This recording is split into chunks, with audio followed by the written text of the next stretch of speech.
દાખલો આપું તમારા રબારી સમાજનો.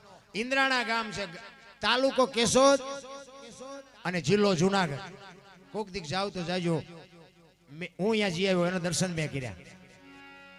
ગામ ઇન્દ્રાણા, તાલુકો કેશોદ અને જિલ્લો જુનાગઢ. ઈ ત્રમટા હાકનો રબારી અમરા હતા જેનું નામ. અને રામદેવજીના મંદિર બનાવવા માટે બાપુ એવી બાપુ ટેક લઈને બેઠેલો. અને રામદેવજી બાપુનું મંદિર આજે અડીખમ ઊભું છે. મંદિરની સામે બાપુ એની સમાધિ છે. પણ હું અહીંયા ગયો, શું બાપુ સંતોના ભજન પડ્યા છે. તમે કોક દીક બહાર નીકળીને આંટો મારો તો તમને ખબર પડે આ ધરતીની શું તાકાત છે. એમના દીકરાનો દીકરો મારી હારે આવ્યો, એને બધી મને વાત કરી. ઈ કે જો આ મારા દાદા અને આ એનું મંદિર એને.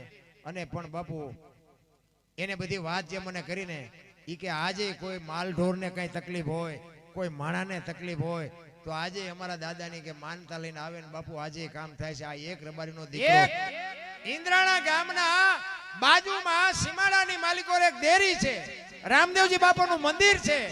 આજ માનતા રાખો ને બાપુ કામ થાય. એને કેવું ભજન કર્યું છે. એમના દીકરાના દીકરાએ કીધું મને કે બાપુ તમે ક્યાંક પ્રોગ્રામમાં જાઓ ને તો એક મારે તમને એક વાત કરવી છે કે થોડીક ભલામણ કરજો. કે મેં કીધું શું? ઈ કે આ વગડામાં છે ને એટલે અહીંથી બધા માનતા કે દર્શન કરીને વિયા જાય છે. કોઈને ખબર નથી કે એમનું કુટુંબ અહીં રહે છે. એટલે તમે જરાક એક જાહેર કરી દેજો કે એનું કુટુંબ અહીં રહે છે, કોઈ રોટલા ખાધા વગરના ન જાય. બાપુ એના દીકરાએ મને ભલામણ કરી. આ મારા દાદા જેવું અમે નહીં કરીએ કે, પણ એ કે મારા દાદાના નામથી જો આટલું કામ થતું હોય તમે બટકું રોટલો તો ખવડાવી શકી ને.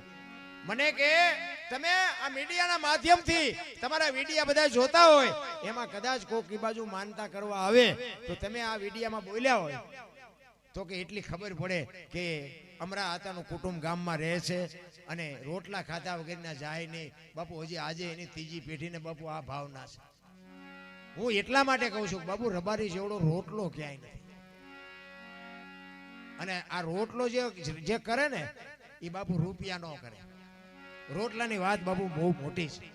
એ ઇન્દ્રાણા ગામ છે ને એ કેશોદ તાલુકો જુનાગઢ જિલ્લાનું ગામ. પણ હું તો અહીંયા ગયો ને પછી અમને એના ઘરે લઈને રોટલા ખવડાવ્યા. મારા બાજુના ગામમાં પ્રોગ્રામ હતો અને એને ખબર પડી ને મને બાપુ અહીંયા લઈ ગયો. મને કે તમે અમારા દાદાને એક દર્શન તો કરો. પણ બાપુ તમારું હૈયું ઠરી જાય બાપુ. એવો મહાપુરુષ ત્યાં એવી સમાધિ બાપુ લે. અને રામદેવજી બાપાના આજ બાપુ અહીંયા અખંડ બાપુ આરતી ઉતરે છે. તમે કોક દીક જાવ તો તમે જોજો, તમને ખબર પડે.